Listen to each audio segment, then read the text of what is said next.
Good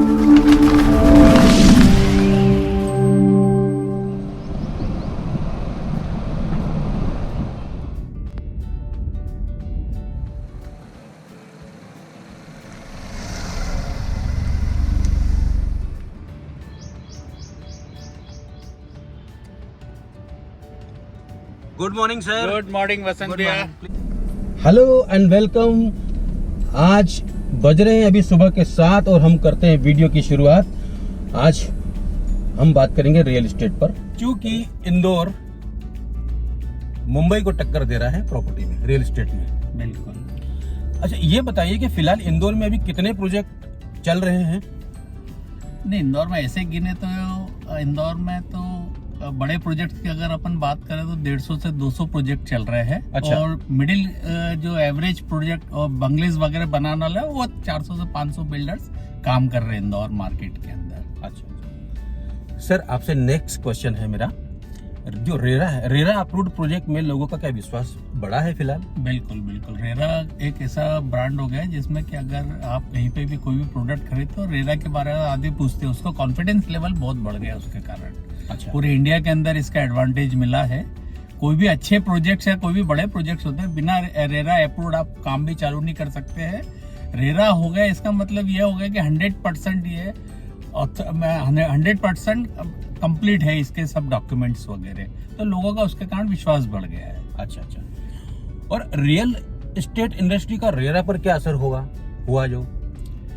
नहीं, उसके कारण ये लोगों को पहले कुछ साल पहले अगर अपन बात करें तो कई लोग परेशान हुए थे। अच्छा। अब आफ्टर रेरा ये लोगों को कॉन्फिडेंस होगा कि प्रोजेक्ट टाइम से डिलीवर्ड होगा, हाँ। उनका पैसा 100% सिक्योर्ड रहेगा। अच्छा। तो ये कॉन्फिडेंस आने के बाद इसलिए ही मार्केट आज जो मार्केट ज्यादा बड़ा है। अच्छा अच्छा। तो वो उसका कारण ही यही कि रेरा के कारण लोगों, रेरा होने के कारण लोग प्रोडक्ट भी खरीद रहे हैं, विश्वास भी बढ़ रहा है। ये सब चीजें होने लग गई उसके अंदर, क्योंकि रेरा बहुत चेक करने के बाद सब चीजें अच्छा अप्रूवल वहां से मिलता है। अच्छा। चाहे वो फाइनेंशियल हो, जमीन से रिलेटेड डॉक्यूमेंट्स हो या कुछ भी।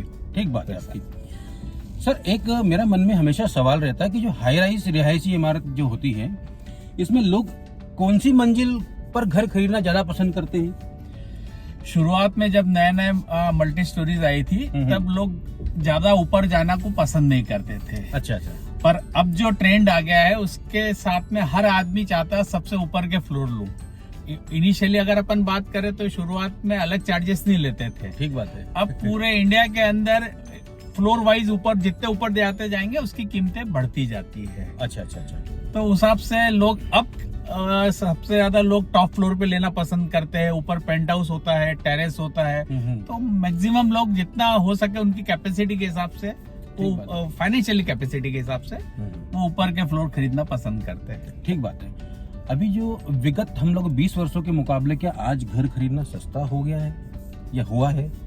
नहीं, ये तो मैं नहीं बोलूंगा। अच्छा। क्योंकि घर बनाने में इतनी ज्यादा प्राइस कीमत में फर्क नहीं आया है। 20, 25, 30% का फर्क आया होगा। ठीक बात है। पर जमीन की वैल्यू बहुत बढ़ गई है, जिसके कारण प्राइस में मेजर चेंज आया है।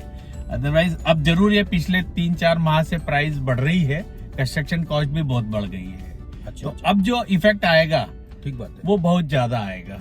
यानी 50 से 60%, 70% तक भी आ सकता है, क्योंकि स्टील जो पहले 40 से 50 हजार था वो 1 लाख रुपए तक पहुंचने में के करीब आ गया है। अच्छा अच्छा अच्छा अच्छा। विजय सर, हमारा एक दूसरा जो क्वेश्चन है कि जो अनिवासी भारतीय है, जो उनके माता पिता तो यहाँ रहते हैं पर उनके बच्चे बाहर चले गए हैं, अब वो पैसा अच्छा खासा कमाते हैं और वो चाहते हैं कि इंदौर में जो है सुकून से रहने की एक जगह है, जहाँ प्रॉपर्टी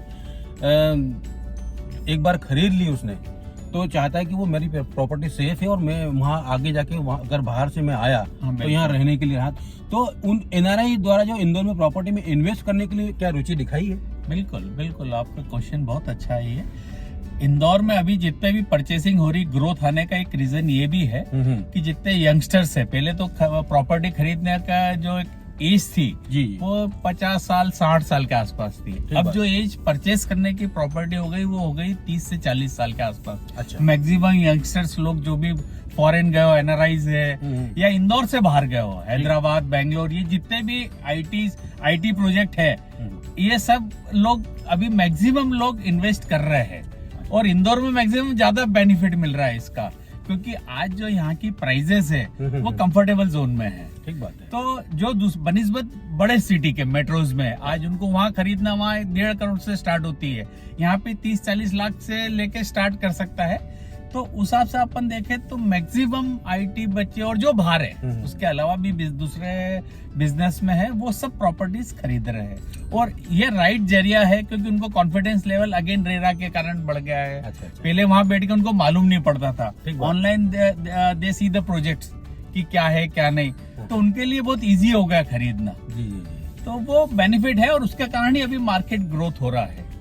अच्छा, ये बताइए कि एनआरआई द्वारा संपत्ति खरीदने के लिए सरकार से करों का कोई लाभ मिलता है? नहीं ना? नहीं, इस प्रकार का कोई सा भी एडवांटेज गवर्नमेंट की तरफ से नहीं है। अच्छा। यस, जो नॉर्मल लॉ लागू होते हैं एमपी के हैं वे ही लॉ इस पे भी लागू होते हैं। सब स्टेट के अपने लॉज जो स्टार्ट होते हैं वही लगते हैं। पर ये जरूर है उनको फाइनेंस अवेलेबल हो जाता है, यहाँ की जैसे HDFC बैंक है। अच्छा। ये दूसरी बैंक है, ये सब वहाँ पे अवेलेबिलिटी करवाती है। अगर आपको HDFC अमेरिका में चाहिए तो वहाँ के उनके कोई भी स्टाफ या लंदन का स्टाफ होगा वो उनके पावर वगैरह ट्रांसफर करके वो पूरा अरेंजमेंट कर देते हैं। ठीक बात है। आने वाले समय में रियल एस्टेट का क्या भविष्य है इंदौर में? इंदौर में तो बहुत भविष्य है, यानी मेरे हिसाब से मेरे को नहीं लगता कि अगले 5 से 10 साल तक यहाँ पे किसी भी ग्रोथ ही ग्रोथ है, क्योंकि कई एडवांटेज हुए इंदौर में। जैसे स्वच्छ भारत के बारे में अपन बात करें, 6 अवार्ड मिले हुए हैं और रेगुलरली इंडस्ट्री आ रही है, प्रीतमपुर का डेवलपमेंट हो रहा है, कई प्रोजेक्ट्स आ रहे हैं जिसका फ्यूचर बहुत है इंदौर में। अगर मेरे हिसाब से अगर मैं बात करूं तो अगले 5 से 10 साल में टॉप 5 या टॉप 5 के अंदर इंदौर सिटी आ जाएगी, मोस्ट डेवलपमेंट और ग्रोथ कंपनी के अंदर। और सबसे बड़ी बात यह कि स्वच्छता में जो हमारा इंदौर नंबर 1 है। यस। तो यहाँ पर लोग निरोग रहेंगे, यहाँ पर स्वच्छ है तो हम लोग बीमार नहीं होंगे। यहाँ का जो पॉल्यूशन वो कंट्रोल में है, यहाँ की आबो हवा बहुत सुंदर है। और चूंकि नया इंदौर बाईपास पर आ गया है और बाईपास पर जितने सारे प्रोजेक्ट हैं, लोगों को जो कन्वीनियंट होता है, जो ट्रांसपोर्टेशन वो सुविधाएं बहुत अधिक बढ़ गई है इंदौर में। बिल्कुल। तो सब लोग बिल्कुल आपकी बात सही है। जी सर, हाँ, पूरे इंदौर को लोग पसंद कर रहे हैं यहाँ रहने के लिए। बिल्कुल। सर, मेरा आखिरी क्वेश्चन है कि जो युवा कंस्ट्रक्शन लाइन में आना चाहते हैं उनके लिए क्या भविष्य है उनका इस इंडस्ट्री में, रियल एस्टेट में? नहीं, रियल एस्टेट में कोई भी नए एंटरप्रेन्योर्स को आना हो तो बहुत अच्छा स्कोप है और आना भी चाहिए इसमें, क्योंकि इसके कारण आप कई लोगों को अलग अलग इंडस्ट्रीज को सपोर्ट करते हैं, प्लस कई मजदूरों को काम मिलता है, रोजगार मिलता है, तो आना भी चाहिए। पर आने के पहले ये चीज का जरूर ध्यान रखें कि जो कमिटमेंट आप कर रहे हैं कस्टमर के साथ में, क्योंकि वो जिंदगी भर की कमाई आपके साथ जोड़ रहा है, तो उसके साथ कुछ धोखा काम नहीं होना चाहिए। कोई भी आप काम करें, रेरा से अप्रूव्ड होना चाहिए प्रोजेक्ट्स, सभी प्रकार की जो परमिशंस होना चाहिए, उसके बाद ही आप लोगों को वो प्रोजेक्ट स्टार्ट करना चाहिए और लॉन्ग टर्म विजन रखना चाहिए आपको इस चीज के लिए। ठीक बात है। तो आज की रियल स्टोरी में हमारे साथ थे श्री विजय गांधी जी, जिन्होंने आज हमारे साथ छोटे छोटे टिप्स और छोटे छोटे सवाल का जवाब दिया। हम आगे भी बने रहेंगे। धन्यवाद आपको। धन्यवाद वसंत जी, धन्यवाद आपको भी, बहुत बहुत धन्यवाद।